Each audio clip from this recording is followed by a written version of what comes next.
तो इस एपिसोड की शुरुआत में हम देख पाते हैं कि जू युरोंग और चांगशेंग एक कैनन के पास पहुंच गए। उनके हिसाब से यहाँ पर एक स्पिरिट टेम्पल होना चाहिए और उसी टेम्पल से इन्हें सेंट जाओ दूफू की टूम तक जाने का रास्ता मिलेगा। इन दोनों का मानना था कि उसी टूम में सेंट जाओ दूफू का इनहेरिटेंस है और वो किसी भी कीमत पर डिमोनिक रेस के हाथ नहीं लगना चाहिए। और उतने में जू युरोंग को यहाँ पर एक ह्यूमन फेस फायरफ्लाई नजर आई। उस फायरफ्लाई को देखते साथ ही जू युरोंग चांगशेंग को बताने लगी कि इस जुगनू की पीठ पर एक ह्यूमन का फेस बना था। एंशिएंट माइथोलॉजी के अकॉर्डिंग ऐसी फायरफ्लाई डेथ को रिप्रेजेंट करती है, जिसके चलते इन दोनों को इतना तो समझ आ चुका था कि ये जगह काफी ज्यादा भयानक है। और अब इनके सामने एक डेड फॉरेस्ट मौजूद था। चांगशेंग कह रहा था कि इसे पार करने के बाद हम पहले टेम्पल के पास पहुंच जाएंगे, जिस पर जुइरोंग बताने लगी कि बाह्य भी उस इनहेरिटेंस को हासिल करना चाहता था। यकीनन उस इनहेरिटेंस में ऐसा कुछ तो जरूर है जिस पर डीमन रेस कब्जा करना चाहती। तो चांगशेंग उसे बताता है कि बस हमें इस डेड फॉरेस्ट को पार करना होगा, इसके सामने हमें स्पिरिट टेम्पल मिलेगा और फिर वहाँ मौजूद स्पिरिट पाथ हमें सीधे जाओ दुफू की टूम तक पहुँचा देगी। और इतना कहते साथ इन दोनों ने डेड फॉरेस्ट में कदम रखा। वेल वहाँ पर हम एक बीस्ट को देख पाते हैं जो कि चुपके से इन दोनों पर नजर रखे हुए था। इधर इन दोनों को भी महसूस हुआ कि कोई उन पर हमला करने वाला है, तो जू युरोंग और चांगशेंग तुरंत ही तैयार हो गए। हालांकि उनके आसपास एक बहुत ही स्ट्रॉन्ग ट्रू इसेंस रिवॉल्व होने लगा। इनका जो ओपोनेंट है वो डायरेक्टली इनके सामने नहीं आना चाहता था, तो उसने अपने डिमोनिक हैंड से इन दोनों पर हमला कर दिया। मगर जू युरोंग और चांगशेंग फटाफट से वहाँ से भागने लगे। चांगशेंग जू युरोंग को बता रहा था कि जिस ट्रू इसेंस का यूज करके हम पर अटैक किया गया उसी से पता चल रहा कि वो बंदा स्टार गैदरिंग रेल्म का कल्टीवेटर है। वेल यहाँ पर ये दोनों काफी तेजी के साथ आगे बढ़ रहे थे। इन्हें कुछ भी करके डेड फॉरेस्ट को फटाफट से क्रॉस करना था, लेकिन वो इविल एनर्जी तो इनका पीछा छोड़ने के लिए तैयार नहीं। और अब तो इन दोनों पर वहाँ मौजूद मॉन्स्टर्स ने भी हमले करना शुरू कर दिए, मगर ये लोग उनका मुकाबला करके अपना वक्त जाया नहीं करना चाहते थे। तो इन्होंने अपने रास्ते में आने वाले हर एक मॉन्स्टर को मारते हुए आगे बढ़ना शुरू कर दिया। जू युरोंग चांगशेंग को बता रही थी कि ये टेम्पल एक सेक्रेड प्लेस है, मेरे ख्याल से ये इवल वहाँ पर हमारा कुछ भी बिगाड़ नहीं सकते, तो हमें फटाफट से टेम्पल तक पहुँचना होगा। और अब ये दोनों भागते हुए सीधे उस पाथ के एंड तक पहुँच जाते हैं। इनके सामने एक बहुत बड़ी खाई थी। साथ ही इन्होंने देखा कि कई सारे मॉन्स्टर्स इन पर अटैक करने आगे बढ़ रहे हैं। सो अब इन दोनों के पास दो ही ऑप्शंस थे, एक तो इन मॉन्स्टर्स का मुकाबला करो या फिर खाई से छलांग लगा दो। तो चांगशेंग तुरंत ही जू युरोंग का हाथ थाम लेता है। वो उससे कह रहा था कि बस मुझ पर भरोसा करो, और इतना कहते साथ ही वो दोनों सीधे क्लिफ से छलांग लगा देते हैं। साथ ही यहाँ पर चांगशेंग ने अपने येलो पेपर अम्ब्रेला को भी रिलीज किया था। तो उस अम्ब्रेला ने क्लिफ की एज पर जितने भी मॉन्स्टर्स खड़े थे उन सभी को जलाकर राख कर दिया।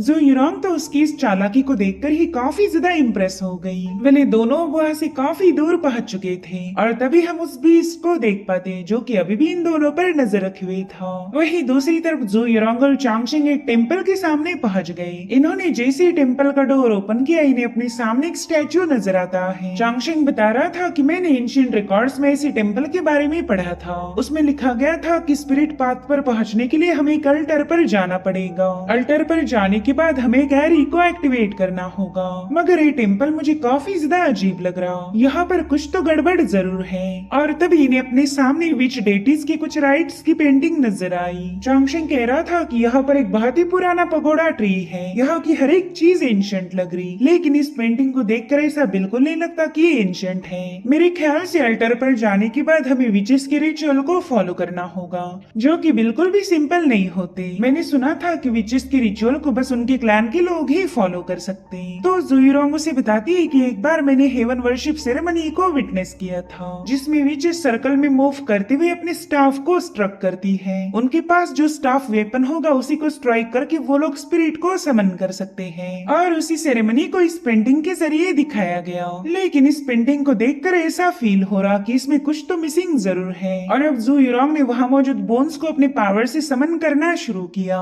वो कुछ मंत्रास को इंचांट कर रही थी, जिनका आमतौर पर बस विचेस ही यूज कर सकती है। यहाँ पर अलग अलग किस्म की हड्डियाँ थी जिन्हें जू युरोंग अपने मंत्रास से जोड़ने लगी। और फाइनली उन सभी हड्डियों को जोड़ने के बाद उसने एक डिवाइन स्टाफ को फॉर्म कर लिया। यही डिवाइन स्टाफ इन्हें स्पिरिट पाथ का रास्ता दिखाएगा। अब वो स्टाफ सीधे जाकर उस पेंटिंग के साथ एक हो जाता है, जिसके चलते वो अधूरी पेंटिंग कंप्लीट हो गई। और फाइनली उसी स्टाफ ने एक पेड़ को हटाकर इनका रास्ता क्लियर कर दिया।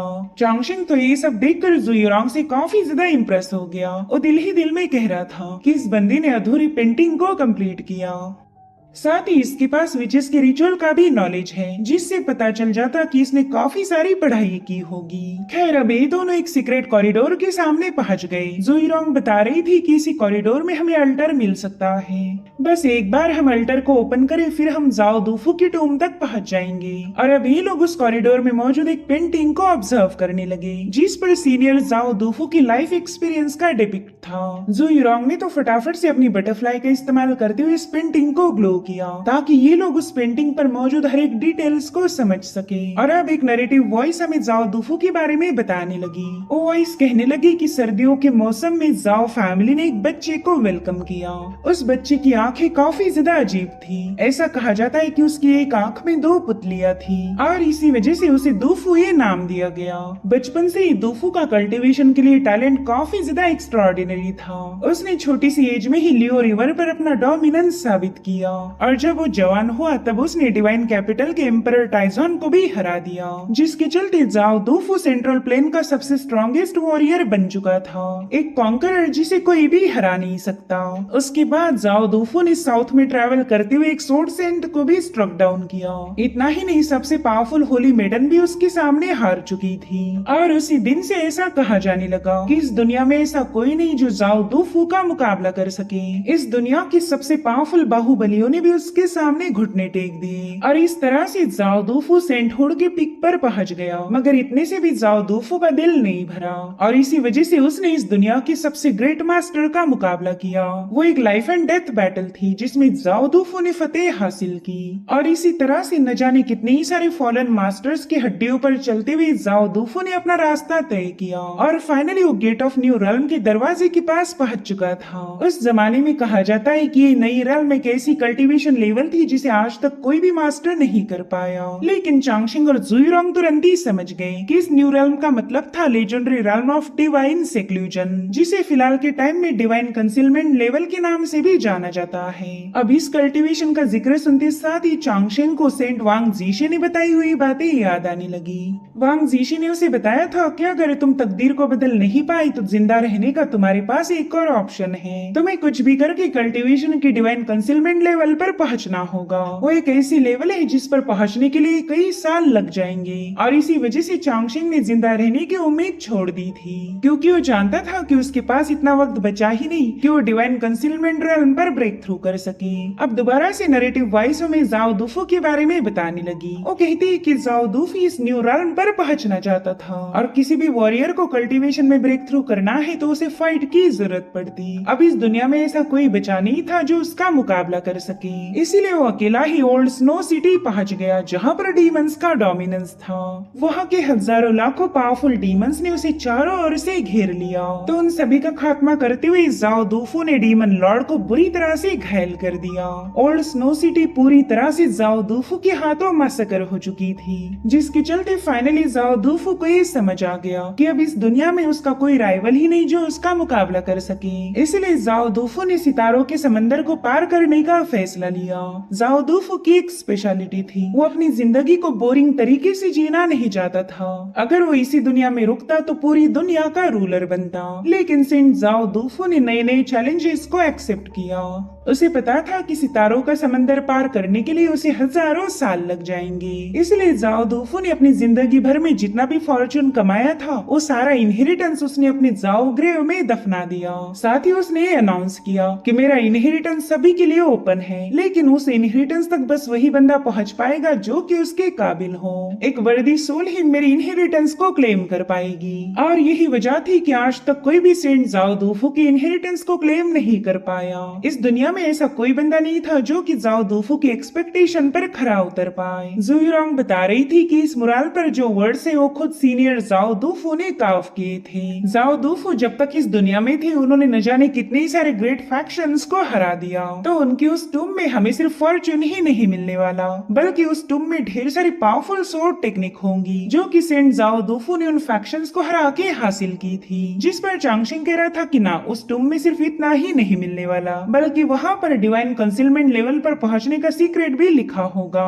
खैर यहाँ पर चांगशिंग को एक उम्मीद मिली थी, अगर वो सेंट जाओ दूफू की टूम तक पहुंच पाया तो फ्यूचर में डिवाइन कंसीलमेंट लेवल तक भी पहुंच पाएगा। मगर उतने में वहाँ मौजूद हर एक कैंडल अपने आप बुझने लगती है। साथ ही साथ इनके सामने एक शैडो मॉन्स्टर अपीयर हो गया। उसने तो आते साथ ही इन दोनों पर हमला किया, लेकिन जुइरोंग और चांगशिंग फटाफट से उस अटैक को डॉज कर देते हैं और फाइनली वो मॉन्स्टर इनके सामने अपीयर हो गया। दरअसल ये वही बंदा है जो काफी देर से इन दोनों पर नजर रखे हुए था। वो इन दोनों को बताता है कि मैं हजारों सालों से इस प्लेस को गार्ड करते आया हूँ। न जाने कितने सारे जीनियस मेरे हाथों मारे गए और अब तुम भी बेवजह यहाँ पर मरने चले आए। तुमने मेरे मास्टर की पेंटिंग को विटनेस किया है, इसलिए अब तुम जिंदा नहीं बच सकते। वेल, इस बंदे को अर्थ बेयर कहा जाता था। वो कहता है कि मैं काफी देर से तुम दोनों की पावर्स को विटनेस कर रहा था और सच बताओ तो तुमने मुझे इम्प्रेस किया। मेरे ख्याल से मेरे मास्टर भी तुम्हें मारते वक्त काफी ज्यादा खुश हो जाएंगे। और अब अर्थ बेयर ने वहाँ मौजूद हर एक स्पिरिट को अवेकन किया। इधर जुइरोंग और चांगशिंग भी उसका मुकाबला करने के लिए तैयार हो जाते हैं। वहीं पर अर्थ बेयर पूरी तरह से कॉन्फिडेंट था। उसे पता है कि ये दोनों आसानी से उसका शिकार हो जाएंगे, तो उसने वहाँ मौजूद हर एक इवल स्पिरिट को अपनी तरफ खींचते हुए उससे एक वेपन फोर्ज कर लिया। दरअसल उसने एक स्टाफ को फॉर्म कर लिया था और अब वो काफी ज्यादा एक्साइटेड होकर इन दोनों पर हमला करने रवाना हो गया। उसने तो आते साथ ही चांगशिंग की सोल पर हमला किया था और उसके एक ही फटके में चांगशिंग की सोल अचानक से ही शेक होकर उसकी बॉडी से बाहर जाने लगी। चांगशिंग तो अर्थ बेयर के इस मूव को देखकर ही काफी ज्यादा हैरान हो गया और अब जैसे ही चांगशिंग की सोल उसकी बॉडी में वापिस आई, अर्थ बेयर उस पर एक पाम अटैक करते हुए उसे काफी दूर पुश कर देता है। तो जुइरोंग तुरंत ही चांगशिंग को बताने लगी कि इस बंदे के स्टाफ से थोड़ा सा बच के रहना, ये डायरेक्टली हमारी सोल पर अटैक कर सकता है। और उतने में अर्थ बेयर ने जुइरोंग पर भी हमला कर दिया। इस बार उसके स्टाफ से कई सारी इवल एंटिटीज बाहर आ रही थी, जिसके चलते जुइरोंग भी पीछे की तरफ पुश हो गई। तब तक चांगशिंग उसे बचाने के लिए पहुंच जाता है। उसने समय रहते अपनी येलो अम्ब्रेला का इस्तेमाल करते हुए अर्थ बेयर के अटैक को काउंटर करना शुरू कर दिया। भले ही अर्थ बेयर का स्टाफ काफी ज्यादा पावरफुल वेपन था, मगर फिर भी येलो अम्ब्रेला के सामने वो थोड़ा सा कमजोर पड़ जाता है, जिसके चलते ये तीनों भी पीछे की तरफ पुश हो गए। जुइरोंग चांगशिंग को बताने लगी कि ऑर्डिनरी वेपन इस अर्थ बेयर के स्टाफ को रोक नहीं सकते, लेकिन सिर्फ येलो अम्ब्रेला ही इस बंदे की पावर को होल्ड कर सकती है। जिस पर चांगशिंग कह रहा था कि ठीक है, फिर हम दोनों भी येलो अम्ब्रेला को शेयर करेंगे। वहीं पर अर्थ बेयर कह रहा था कि तुम्हारी ये अम्ब्रेला मुझे काफी ज्यादा पसंद आई, वाकई इसने मेरे स्टाफ अटैक को काउंटर कर लिया। अगर तुम्हारे पास कोई दूसरा वेपन होता तो अभी तक तुम दोनों मारे जाते, लेकिन अफसोस की बात तो ये है कि अम्ब्रेला एक है और तुम दो हो। आखिर कब तक तुम इस अम्ब्रेला को शेयर कर पाओगे? और इतना कहते साथ ही अर्थ बेयर ने सीधे जाकर चांगशिंग पर एक लात जड़ दी, मगर चांगशिंग उसे भी अपनी अम्ब्रेला की मदद से काउंटर कर लेता है। हालांकि इसी चक्कर में वो जुइरोंग से थोड़ा सा दूर चला गया और इसी मौके का फायदा उठाते हुए अर्थ बेयर सीधा जुइरोंग पर हमला करने चला जाता है। हालांकि तब तक चांगशिंग ने येलो अम्ब्रेला को सीधे जुइरोंग के सामने पास कर दिया था, जिसके चलते अर्थ बेयर का ये अटैक भी काउंटर हो गया। अब ये देखते साथ ही अर्थ बेयर ने गुस्से में आकर अपने स्पिरिट्स को अनलिश किया, जो कि बारी बारी जुइरोंग और चांगशिंग पर टूट पड़े। तो जुइरोंग ने फटाफट से अपने फिनिक्स एरोस का इस्तेमाल करते हुए उनका खात्मा करना स्टार्ट कर दिया। वहीं पर चांगशिंग भी अपनी फ्लाइंग सोर्ड और येलो अम्ब्रेला की मदद से उन शैडोज से निपट रहा था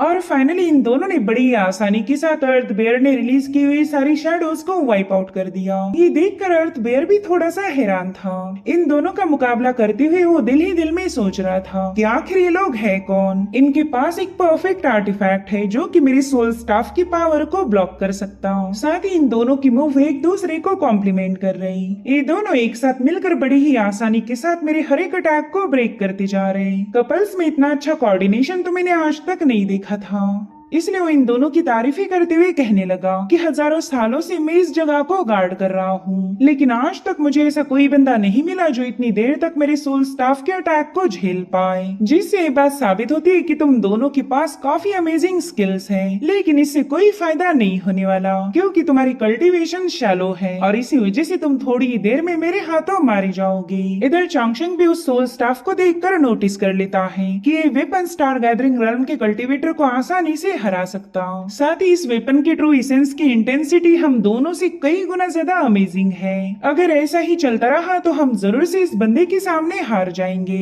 वहीं पर जुइरोंग कह रही थी कि हम दोनों भी प्रोफाउंड ट्रुथ के पिनाकल्स पर हैं। अगर हम दोनों को इस मुकाबले में जीत हासिल करनी है तो अपनी लिमिट को एक्सीड करना होगा। मैं चाहती हूँ कि 10 ब्रीदिंग तक तुम इस बंदे को होल्ड करो। मेरी 10 ब्रीदिंग कंप्लीट होने तक मैं तुम्हारी कोई मदद नहीं कर पाऊंगी, लेकिन उसके बाद मैं इस बंदे का मुकाबला करने के लिए पूरी तरह से प्रिपेयर्ड हो जाऊंगी। तो चांगशेंग उससे कहता है कि तुम बिल्कुल फिक्र मत करो, तुम बस अपने टेक्निक पर फोकस करना और 10 ब्रीदिंग तक मैं इस बंदे को होल्ड करूंगा। वहीं पर अर्थ बेयर ने दोबारा से अपनी इवल स्पिरिट का इस्तेमाल करते हुए चांगशेंग पर हमला कर दिया। सो यहाँ पर चांगशेंग ने इन इवल स्पिरिट को मारने के लिए स्टेट रिलीजियस एकेडमी की ट्रू स्वॉर्ड का इस्तेमाल किया। इस मूव को शी उशोंग कहा जाता था। वहीं दूसरी तरफ जू युरोंग ने भी अपनी मूव को प्रिपेयर करना शुरू कर दिया। उसके बो से रिलीज होने वाली रेडिएटिंग लाइट हर पल के साथ स्ट्रॉन्ग बनती जा रही थी और इस बात को अर्थ बेयर ने भी नोटिस कर लिया। वो कहने लगा कि अगर मुझे इन्हें हराना है तो सबसे पहले इस बंदी को रोकना होगा। इसने अपने एरो एंड बो की पावर को फुल्ली अनलीश नहीं करना चाहिए। इसलिए अर्थ बेयर फटाफट से जू युरोंग पर हमला करने रवाना हो गया। हालांकि चांगशेंग अपनी येलो अम्ब्रेला का इस्तेमाल करते हुए उसका मुकाबला करना शुरू कर देता है। वो किसी भी कीमत पर जू युरोंग को डिस्टर्ब होने नहीं दे सकता था। इधर जू युरोंग अपनी सारी एनर्जी को अपने बो के साथ चैनल कर रही थी, जिसके चलते उसका एरोन बो काफी तेजी के साथ ग्लो होने लगा। वहीं पर अर्थ बेयर ने चांगशेंग पर एक लात जड़ते हुए उस पर अपने इवल स्पिरिट से हमला कर दिया, मगर चांगशेंग अपनी सोड इंटेंट का इस्तेमाल करते हुए उन सभी इवल स्पिरिट्स पर अटैक कर रहा था और इसी मौके का फायदा उठाते हुए अर्थ बेयर ने सीधे जू युरोंग पर छलांग लगा दी। लेकिन अर्थ बेयर का स्टाफ जू युरोंग को छू पाए इससे पहले चांगशेंग ने येलो अम्ब्रेला को उसके सामने प्लेस कर दिया, जिसके चलते अर्थ बेयर दोबारा से पीछे की तरफ पुश हो जाता है। लेकिन जू युरोंग को प्रोटेक्ट करने के चक्कर में चांगशेंग इवल स्पिरिट के चुंगल में फंस चुका था। वो सारे इवल स्पिरिट चांगशेंग को पूरी तरह से ट्रैप कर लेते हैं ताकि वो जू युरोंग की कोई मदद ना कर सके। वहीं पर अर्थ बेयर जू युरोंग की तरफ आगे बढ़ने लगा। वो उससे कहता है कि तुम्हारे अंदर जो लाइट एनर्जी है वो काफी ज्यादा अमेजिंग लग रही। भले ही तुमने अपनी फाइनल मूव को ऑलमोस्ट कंप्लीट कर लिया, लेकिन अभी भी तुम एक स्टेप पीछे हो और मेरा इरादा है कि मैं तुम्हारी इस मूव को कंप्लीट ही नहीं होने दूंगा। चलो अब तुम दोनों लव बर्ड्स अपनी फाइनल जर्नी के लिए रवाना हो जाओ। इधर चांगशेंग ने अपने ट्रू एसेंस का एक जोरदार एक्सप्लोजन करते हुए खुद को आजाद कर लिया था। साथ ही अर्थ बेयर से कहता है कि तेरा अपोनेंट मैं हूँ और इतना कहते साथ ही चांगशेंग ने अपना एक जबरदस्त स्लैश अटैक अर्थ बेयर की तरफ रिलीज कर दिया। वेल इसे श्वानलिंग शियांग कहा जाता था। इस स्लैश अटैक में चांगशेंग की डेस्टिनी स्टार और ड्रैगन पावर मौजूद थी। हालांकि अर्थ बेयर अपने सोल स्टाफ की मदद से चांगशेंग के अटैक को काउंटर करने लगा। वो कहने लगा कि तेरे इस अटैक में सिर्फ प्रोफाउंड फ्रॉस्ट है। क्या तुझे वाकई ऐसा लगा था कि ये स्लैश मुझे डिस्ट्रॉय कर पाएगा? उतने में जू युरोंग की फाइनल मूव प्रिपेयर हो गई। वो अर्थ बेयर से कह रही थी कि एक तरफ से तुम पर फ्रॉस्ट से अटैक हुआ और दूसरी तरफ से अब तुम्हें फायर का भी मुकाबला करना होगा। और अब यहाँ पर हमें जू युरोंग की बड़ी शानदार टेक्निक दिखाई गई। इसे स्लॉटर गॉड ब्लड एरो कहा जाता था। उस अमेजिंग एरो को देखते साथ ही अर्थ बेयर काफी ज्यादा पैनिक हो गया। वो कह रहा था कि जिस बात का डर था वही हुआ। इस बंदी ने अपनी मूव को फुल्ली एक्टिवेट किया है और इस तरह से जू युरोंग ने उस पर अपना तीर रिलीज कर दिया, जिसके चलते अर्थ बेयर काफी बुरी तरह से घायल हो जाता है। साथ ही साथ चांगशेंग के स्लैश ने भी उस पर वार किया था, जिसके चलते वो फ्रॉस्ट में ट्रैप हो गया और तभी वहाँ पर एक जोरदार एक्सप्लोजन होके बड़ी भयानक पावर रिलीज होने लगी, जिसके चलते फाइनली अर्थ बेयर का काम तमाम हो गया। हालांकि जू युरोंग पूरी तरह से एग्जॉस्ट हो गई थी तो चांगशेंग तुरंत ही उसे संभालने लगा और ऐसे एग्जॉस्टेड हालत में भी वो चांगशेंग से पूछने लगी कि बताओ क्या उन कॉप्स के पॉइजन ने तुम पर कोई अटैक किया था? जिस पर चांगशेंग उसे तसल्ली देते हुए कहने लगा कि मैं पूरी तरह से ठीक हूँ, मेरा कॉन्स्टिट्यूशन काफी ज्यादा स्पेशल है, इसलिए ज्यादातर पॉइजन का मुझ पर कोई असर नहीं होता। मगर तुम बताओ क्या तुम ठीक हो? इस एरो को शूट करने के लिए तुमने अपने ढेर सारे ब्लड एसेंस का इस्तेमाल किया था और मैं नहीं चाहता कि तुम दोबारा से ऐसी कोई मूव का इस्तेमाल करो। मैं अपनी तरफ से तुम्हें बचाने की पूरी कोशिश करूंगा, इसलिए जब तक जरूरत ना हो तब तक कोई हमला मत करना। वेल चांगशेंग यहाँ पर जू युरोंग को लेकर काफी ज्यादा फिक्रमंद था और ये बात जू युरोंग की भी समझ आ जाती है। वेल इन दोनों को ऐसा लग रहा था कि अब इनका रास्ता साफ हो गया, लेकिन उतने में हम देख पाते हैं कि अर्थ बेयर की इंजुरीज अपने आप हील हो गई और फिर उसने पूरी तरह से रिकवर होने के बाद दोबारा से इनके सामने छलांग लगा दी। इधर ये दोनों भी परेशान थे कि अब इस अर्थ बेयर को कैसे मारा जाए। अगर इतना सब कुछ करने के बाद भी जिंदा हो सकता है तो फिर इसे मारने का कोई तरीका मौजूद नहीं था। वहीं पर अर्थ बेयर सीधे इनकी तरफ आगे बढ़ने लगा। इन दोनों को लग रहा था कि अब ये बंदा हमला सीधा उन पर हमला करेगा, लेकिन इसका बिल्कुल उल्टा हुआ। अर्थबेर तो सीधे इनके सामने घुटनों पर आ चुका था। वो कह रहा था कि जाओ टूम के कुछ नियम हैं, उनके अकॉर्डिंग जो भी स्ट्रांग रहेगा उसी को मैं अपना मास्टर बनाऊंगा, और आप दोनों ने एक साथ मिलकर मुझे हरा दिया था, इसलिए आज के बाद मैं आप दोनों का सर्वेंट हूँ। मैं अपने मास्टर और उनकी वाइफ को हमेशा सर्व करूंगा। आप दोनों मियाँ बीवी के हर एक ऑर्डर को फॉलो करना ही मेरा फर्ज होगा। जो सुनते साथ ये दोनों एक साथ ही उसे बताने लगे कि ना हम दोनों हस्बैंड वाइफ नहीं हैं, और फिर ये दोनों हेजिटेट होते हुए अर्थ बेयर को बताते हैं कि हम तो बस फेलो डाविस्ट हैं। और अब जुइरोंग उस बेयर से पूछती है कि क्या तुम हमें बता सकते हो कि जाओ दूफू की टूम कहाँ पर है। तो अर्थ बेयर इन दोनों को लेकर सीधे अल्टर के पास पहुँच गया। वो कह रहा था कि यहाँ पर एक पैसेज है जो कि सीधे स्पिरिट रन पाथ को कनेक्ट करेगा, और उसी पाथ के आखिर में आपको सेंट जाओ दूफू की कब्र मिलेगी। इस पाथ को सिर्फ मेरे ट्राइब के लोग ही ओपन कर सकते हैं। दरअसल मेरा नाम अर्थ बेयर है, लेकिन मैं अर्थ एप क्लैन से बिलोंग करता हूँ। सिर्फ मैं ही इस अल्टर के एरी को अवेकन कर सकता हूँ। और इतना कहते साथ ही उसने अपने सोल स्टाफ को एक चाबी की जैसा इस्तेमाल करते हुए अल्टर में पियर्स कर दिया। उसके ऐसा करते साथ ही वहाँ पर रेड कलर की एनर्जी रिलीज होने लगी। साथ ही वो इन दोनों को बता रहा था कि मैं इस जगह का मामूली सा गार्डियन हूँ, इसलिए स्पिरिट राउंड के पाथ पर आपको फॉलो नहीं कर पाऊंगा, लेकिन मैं आप दोनों से रिक्वेस्ट करूंगा कि मेरे मास्टर इस पाथ पर काफी ज्यादा केयरफुल रहें। तो ये दोनों भी उस गार्डियन का शुक्रिया अदा करने लगे, और उतने में अल्टर से बहुत ही स्ट्रॉन्ग एनर्जी रिलीज होने लगती है, जिसने इन दोनों को स्पिरिट राउंड के पाथ पर टेलीपोर्ट कर दिया था। इन दोनों को भी ये जगह काफी ज्यादा खूबसूरत लगी। साथ ही यहाँ पर अलग अलग पाथ मौजूद है। इनमें से एक का नाम था कियो और दूसरे का नाम था शियू। साथ ही इन्होंने नोटिस किया कि हर एक पाथ की खूबसूरती दूसरी पाथ से काफी ज्यादा अलग है। कहीं पर पतझड़ का मौसम था तो कहीं पर बहार थी, और इन्हीं पाथ को क्रॉस करते हुए ये लोग एक बर्फीले इलाके में पहुंच गए। इसे डोंग पाथ कहा जाता था। तो यहाँ हो रहे स्नोफॉल से बचने के लिए चांगशेंग अम्ब्रेला को ओपन कर लेता है। दरअसल इन दोनों ने अभी तक अपना असली नाम एक दूसरे को नहीं बताया था, और इसी वजह से जुइरोंग चांगशेंग से कंफ्यूज होकर पूछने लगी कि अगर तुम स्नो माउंटेन सेक्ट के डिसाइपल हो तो फिर तुमने स्टेट रिलीजियस एकेडमी की ट्रू सोर्ड का इस्तेमाल कैसे किया। जिस पर चांगशेंग कह रहा था कि मैंने बचपन से ही न जाने कितने सारे मैनुअल्स को स्टडी किया। टाइम पास करने के लिए मैं पढ़ाई किया करता था, और उसी चक्कर में मैंने स्टेट रिलीजियस एकेडमी की ट्रू सोर्ड टेक्निक को मास्टर कर लिया। वैसे तो आमतौर पर चांगशेंग कभी झूठ नहीं बोलता, लेकिन आज वो जुइरोंग से अपनी पहचान छुपा रहा था। साथ ही वो जुइरोंग से कहने लगा कि तुमने भी एक लॉन्ग लॉस्ट हुई सोर्ड टेक्निक का इस्तेमाल किया था। साथ ही साथ तुमने ब्लड एरोज का भी इस्तेमाल किया था, जो कि फिनिक्स की खास टेक्निक मानी जाती। तो फिर तुमने वो मूव्स कैसे मास्टर कर ली। जिस पर जुइरोंग कह रही थी कि मैंने इस दुनिया को न जाने कितनी ही बार एक्सप्लोर किया, मुझे अलग अलग क्लैंस को विजिट करना पसंद है, तो इसी ट्रैवलिंग के दरमियान मैंने उस टेक्निक को भी मास्टर कर लिया। सो बेसिकली ये दोनों भी एक दूसरे से झूठ बोल रहे थे। इन्हें डर था कि अगर इन्होंने अपनी असली पहचान बता दी तो हो सकता है कि इनके दरमियान जो अभी फिलहाल की बॉन्डिंग है वो पूरी तरह से ब्रेक हो जाए। यहाँ पर जुइरोंग चांगशेंग से कहने लगी कि तुम्हें देखकर मुझे अपने एक पुराने दोस्त की याद आती है, और उसके ऐसा कहते साथ ही चांगशेंग को छींक आ गई। खैर इन दोनों ने जाओ गार्डन में न जाने कितनी बार लाइफ एंड डेथ सिचुएशन को फेस किया था, जिसके चलते वो अपना सिर झुकाकर एक दूसरे के लिए प्रे करने लगे। वेल इस चैप्टर का नाम था हर एक मौसम में तुमसे मुलाकात होगी, और इसी तरह से ये लोग फाइनली गर्ल्टर पर टेलीपोर्ट हो गए। दरअसल यही थी सेंट जाओ दूफू की टूम, जिसे आज तक कोई भी ढूंढ नहीं पाया था। अब थोड़ी देर में वहाँ पर डीमन प्रिंसेस अपने जनरल के साथ पहुँच गई। वो लोग तो जुइरोंग और चांगशेंग को वहाँ देखकर काफी ज्यादा हैरान थे। उन्हें तो ये समझ नहीं आ रहा था कि ये दोनों इतनी जल्दी टूम के पास कैसे पहुँच गए। तभी प्रिंसेस नानके कहती कि अब इन दोनों को सैक्रिफाइस करके ही मैं टूम का दरवाजा ओपन करूंगी। वेल यहाँ पर प्रिंसेस ने अपनी पिकॉक का पोस्टर रिवील किया था, और इसी के साथ एपिसोड यहीं पर एंड हो जाता है। Thank you so much for watching. Bye bye, take care.